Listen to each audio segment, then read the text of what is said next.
Ассаляму алейкум, мир вам и милость Аллаха, братья и сестры. Уже долгие годы в интернете идут войны, снимаются ролики, публикуются статьи, пишутся комментарии, где говорится о Байсангуре.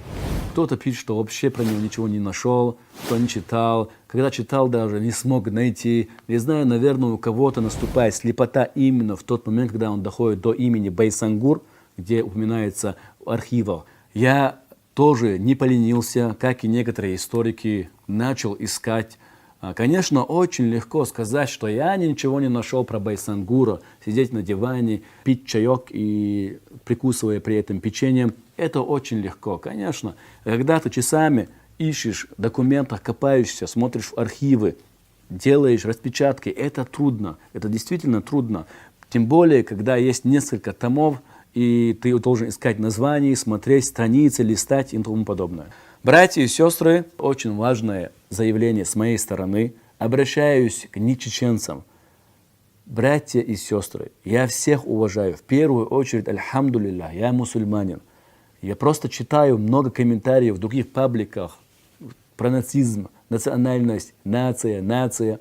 Я заявляю, это обращение именно к определенному кругу людей, то есть к людям, которые заявляют, что Байсангура вообще не существовало, что Байсангур не был никаким наибом, ни воином, что это выдумки чеченцев. Это обращение только к ним, а не к вам, братья и сестры, не к целым народам, как любят в интернете выступать. Некоторые историки соседней республики, я не хочу называть имен, переходить на личности, я вообще это не люблю. Просто люди, которые комментировали эти статьи, наверное, этих историков уже некоторые, может, и нет в живых, но есть люди, которые комментировали недавно тоже, поэтому это обращение к ним.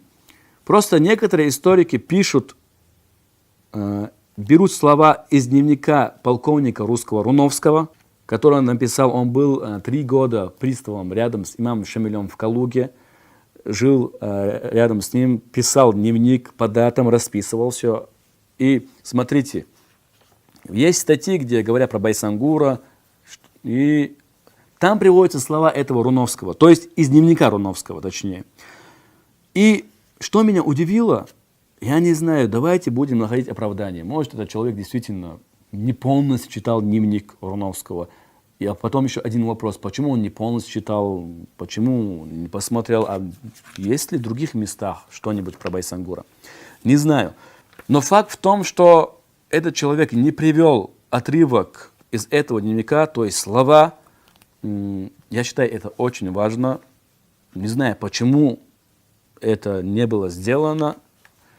Приводится отрывок, где как бы Гази Мухаммад рассказывает, что Байсангур к нему обратился и говорит: Байсангур, все эти раны и увечья я получил, сражаясь против русских, и теперь я уже больше никуда не гожусь. И он говорит, как бы, нужен ли вам такой человек в армии? И Гази Мухаммад как бы предлагает ему, говорит: ты достойный воин, ты нам нужен. И как бы было такое обращение внимания со стороны Гази Мухаммада, имама Шамиля к Байсангуру. Вот так приводится. Не приводятся слова имама Шамиля, которые он говорит про Байсангура. Это очень важно. Почему они не привели, я не знаю. Итак, давайте начнем тогда с этого же дневника Руновского. Я взял несколько источников. Не беспокойтесь, приведу несколько источников, а то умные, в кавычках, головы начнут говорить, мол, все, его история закончилась, привел там 2-3 слова про Байсангура, и вот видите ли, он доказал нам. Нет, тут разные источники, альхамдулилля, они у нас имеются. Мы тоже умеем читать, мы тоже умеем копаться в архивах. Давайте начнем тогда, как я сказал, с дневника Руновского. Вот этот документ, он написан в старинном образце, ну, как обычно русские в то время писали, в конце твердый знак, вот, мягкий знак и тому подобное. Итак, этот дневник Руновского внесен в акты, собранные Кавказской археографической комиссией, том 12, страница 1454. Конечно, надо искать, я уже обращаюсь к тем, которые пишут, что Байсангура вообще не существовало, что он читал записи дневника Руновского, и что он не нашел там ничего про Байсангура, или тем людям, которые вообще сидели на диванах и ничего не искали. Конечно, трудно тогда уже найти что-либо, если ты сидишь на диване и ничего не ищешь. Сразу говорю, что там много томов, вы должны найти 12-й том, там тысячи и тысячи страниц, поэтому не поленитесь, пожалуйста. Найдете, если хотите, найдете, а если поверите мне, то поверите. Находим 30 августа, Руновский в своем дневнике пишет, что они обсуждали какой-то там праздник, тут приводится, потом они обедали, и после обеда Гази Мухаммад, воспользовавшись уходом младших членов своего семейства, сообщил нам разные новости, привезенные им с Кавказа.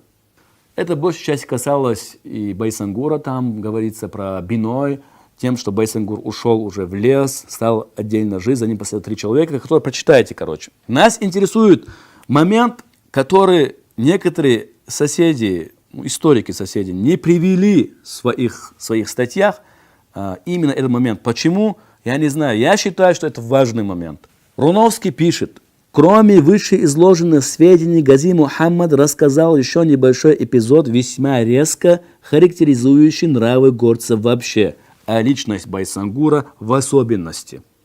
В начале последних событий ему было предложено сдаться. Посланные флигель-адъютанта полк Черткова сделали это предложение, разговаривая с ним на кладбище. В ответ на их слова Байсангур указал на ближайшие могилы и произнес: «Вот с ними поговорите вы о вашем деле, они лучше услышат вас, скорее, нежели чем я». То есть имеется в виду, мертвецы лучше услышат, чем он. Это образно выражаясь, естественно, он говорит. И вот приводятся слова имама Шамиля, где он говорит: «Да, это такой человек, я его хорошо знаю, он ни за что не изменит своему слову. Но, впрочем, он больше ничего и не желает, как только умереть, сражаясь против христиан». Это доказывает факт того, что, во-первых, что действительно Байсангур приводится в исторических документах, приводится его имя, что он существует. Во-вторых, это доказывает то, что он был очень важной личностью в имамате. И в-третьих, это доказывает, что Байсангур действительно был решительно настроен, чтобы пойти до конца. И вообще слово «сдаться» для него было неприемлемо. И сразу говорю, я ссылаюсь на русский источник, потому что люди, которые оппоненты пишут про Байсангура, тоже ссылаются на этот источник. Один вообще говорит, что он читал, но не нашел про Байсангура. Как я уже сказал ранее, наверное, наступает слепота, когда видит имя Байсангур. Дальше. Теперь давайте приведем совсем другой источник. Вот русская старина, 1889 год, все это у вас появится на экране. Историческое издание Семевского, Санкт-Петербург. Итак, давайте посмотрим, что он пишет. Но в начале мая 1860 года, когда леса оделись листвою, большинство выселившихся биноевцев вернулись к своему старому аулу. Избрали себе имамом некого Байсангура и дали клятву не покоряться русской власти. Еще один источник. Идем дальше. А также, смотрите, это очень важно, Байсангур уже был предводителем в то время. Давайте теперь возьмем другой источник. Кавказ в течение 25-летнего царствования императора Александра II. Исторический очерк Санкт-Петербург, военная типография, 1898 год. Неблагонадежных личностей вроде Байсангура, Атабая, Хаджи Муртаза и других, которые нарушают как бы установленные законы императором. Там продолжение. То есть, вот это донесение, как я понял, императору пишется про Байсангура. Очередное доказательство. А теперь давайте вернемся уже к актам, собранной Кавказской археографической комиссией, том 12. Продолжаем. 9 июля. Что же касается аула Биной, жители которого, как нам известно, всегда отличались преданностью к Шамилю и ненавистью к русским, то по убеждению Шамиля не столько опасно их недоброжелательство, сколько фанатическая ненависть к русским наиба их Байсангура по прозванию Бергез. Бергез означает одноглазый, кривой. Восстание этого аула, если только жив Байсангур, неизбежно в награду необыкновенной храбрости и преданности делу Газавата. Байсангур получил от Шамиля 2 медали. Когда Гуниб пал, Байсангур поклялся всенародно не снимать своих медалей и не прекращать войны с русским до тех пор, пока не слетит с него голова.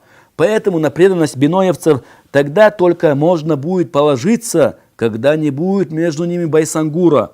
Но этого, кажется, иначе нельзя достигнуть, как с его смертью, потому что живым он едва ли отдастся в ваши руки. И есть люди, которые хотя бы верят, что да, действительно, Байсангур существовал, но и среди них находится такой чудак, который придумывает сверхфантастику, я не знаю. Послушайте, что пишет этот чудак. «Верить народным байкам я не привык, поэтому, как умные люди, обратимся к архивным рукописям, а именно документу со следующим заглавием, дословно, переписка с командующим войсками Терской области об аресте Байсангура и 14 абреков в окрестностях Гильгируша или Гильгируша». Он пишет в комментарии, этот документ не нуждается из названия. И так все ясно пишет. Посмотрите, настолько далек этот человек от понимания фактов, исторических документов. Потом дальше он продолжает, и если еще вчитаться в текст документа, видно, что не было никакого последнего боя, а на самом деле Байсангур и 14 вооруженных до зубов абреков добровольно сдались на милость русскому командованию. Видите ли, он, не знаю, у меня нет слова, no comments, как говорится. Не хочу оскорбить ни Байсангура, ни кого-либо еще, просто иногда полезно знать правду, он пишет, какой бы горькой она ни была, и видеть факты дальше своего носа. Спрашивается теперь, почему Шамиль трус и предатель, а Байсангур герой, если конец у них одинаковый, спрашивает наш чудак, видимо, на всех. С чего эти двойные стандарты? И еще важно отметить, он считает, что Шамиль как бы сам сдался в плен, как вы видите из его слов. С чего эти двойные стандарты, он пишет? Наверное, это вопросы, на которые мы никогда не получим разумный ответ. А теперь давайте ответим этому чудаку, приведем исторический документ, где говорится о пленении Байсангура и так далее. Марта 20-го дня 1861 года беноевский житель Байсангур по суду, произведенному на основании полевых уголовных законов, оказался виновным в измене русскому правительству, произведении возмущения между ичкерийцами и другими горцами с целью, тут старое слово русское использовано, скажем, с целью отсоединиться от подданства России и в упорном сопротивлении с оружием в руках при взятии его нашими войсками. Тут мы уже видим, что Байсангур сражался до конца, что он упорно сражался, пока его не взяли в плен. В упорном сопротивлении с оружием в руках при взятии его нашими войсками, а потому я конфирмовал, то есть принял решение, это старое слово, конфирмовал русское, подсудимого Байсангура казнить смертью, повесить, о чем и объявляю по войскам Кавказской армии. Подлинный подписал главнокомандующий генерал-фельдмаршал князь Борятинский. Это, опять же, доказывает, что Байсангур сражался до конца, до последнего, что он попал в плен, что он не хотел сдаваться.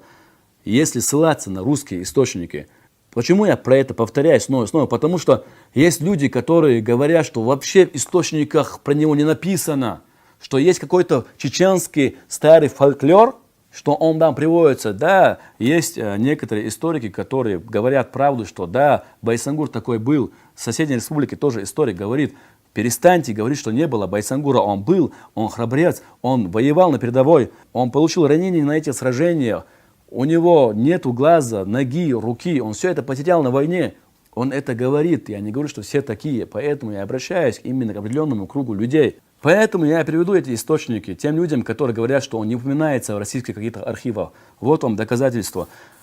И что бы кто бы ни говорил, Байсангур не нуждается даже в том, чтобы я тут сидел и рассказывал про него. Он все доказал на деле, он был великим воином, он сражался до конца. Да и этих источников достаточно. Но знаете, я не удивлюсь, если люди, увидев это комментарий, люди, которые писали, имеется в виду больные комментарии про Байсангура, и дальше продолжат свое дело.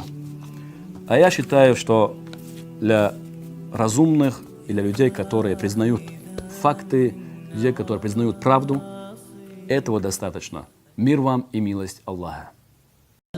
Он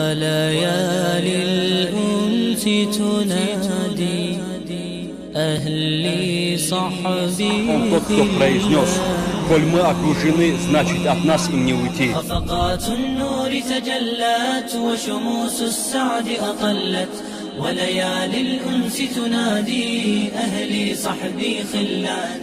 Ассаляму алейкум, мир вам и милость Аллаха. Братья и сестры, это уже вторая серия про Байсангура. В первой серии мы показали и доказали, что источники есть, что Байсангур существовал. Конечно, это полный бред, то, что писали комментарии. Я понимаю, что люди могут писать такой бред, но если когда это делают уже историки, и когда это делают люди, которые пишут статьи, вот тогда я удивляюсь.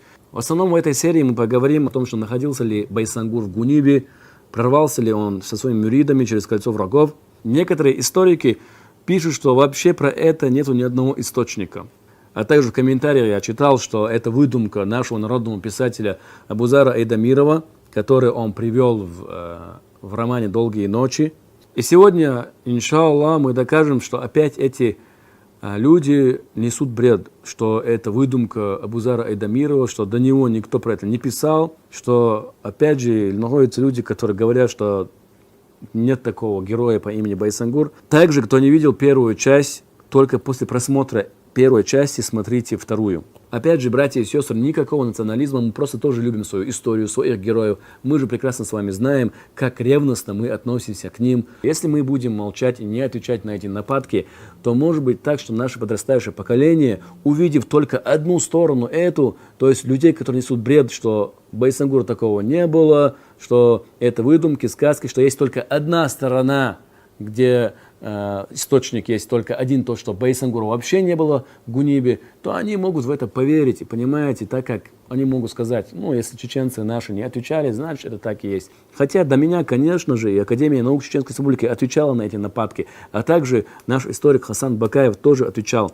И он приводит эти же источники, что я и приведу вам. Итак, многие высказывания, которые я читал касательно этого вопроса, это то, что они говорят, что нет источников, что есть только одна версия, что Байсангур отсутствовал в Гунибе. И даже если это так, и даже если его не было в Гунибе, это ничуть не умаляет достоинства Байсангура, ничуть не умаляет его заслуги. Насчет слов, что пребывание Байсангура в Гунибе – это выдумка Абузара Айдамирова, братья и сестры, книги «Долгие ночи» и «Эрбюсниш» написана, была впервые, то есть опубликована в 1972 году. А теперь смотрим год 1958. Павленко пишет повесть, «Кавказская повесть», Москва, 1958 год. И в этой повести, то есть до Абузара Айдамирова, он приводит историю, как также Байсангур сказал: «Шамиль, оглянись». Я приведу вам момент, чтобы вы поняли, что он действительно, да, упоминается, что он был в Гунибе, по версии Павленко. И еще, но я не вижу вообще смысла, чтобы тем более вражеская сторона оказала такую честь Байсангуру, видите ли, чтобы вознести его тем, что он хотел идти до конца, когда другие хотели сдаться. Итак, Павленко пишет: «Решившие умереть сходились медленно к Байсангуру. Кто жив останется, соберется в Харачое, выберем себе имама, и да будет наше дело успешно. Жив будешь, ты наш имам». Они обращаются уже к Байсангуру. «Тихо, я все приму, через 20 дней Харачое». Вот Павленко пишет про то, что он, то есть Байсангур был в Гунибе, а до этого он описывает сцену, где Байсангур обращается к Шамилю и так далее. Если захотите, можете сами прочитать. А теперь давайте обратимся к историку, к писателю Шапи Казиеву, который является мусульманином, дагестанцем. Он уже приводит, это уже Вусома, он специализируется именно по имаму Шамилю, то есть он написал 2 книги, и в этих же 2 книгах он приводит эти моменты, которые я вам прочитаю. В одной из книг, первой книги, которая вышла в 2001 году, он приводит вот такие слова. Это уже после того, как, когда парламентеры вернулись, Шамиль решил обсудить положение со своими ближайшими сподвижниками. Мнения разделились. Одни считали, что Борятинский хочет обманом выманить их из Гуниба, пишет Шапи Казиев. Другие полагали, что наместнику можно поверить. Третьи прикидывали, сколько еще могут продержаться, если уже столько дней питаются лишь колосьями пшеницы да землянкой. А Наиб Байсангур Биноевский, лишившийся в боях руки, ноги и глаза, человек-камень, как называл его Шамиль, убеждал, что нужно биться, пока есть силы, а затем вырваться из Гуниба, как 20 лет назад удалось вырваться из Ахульго.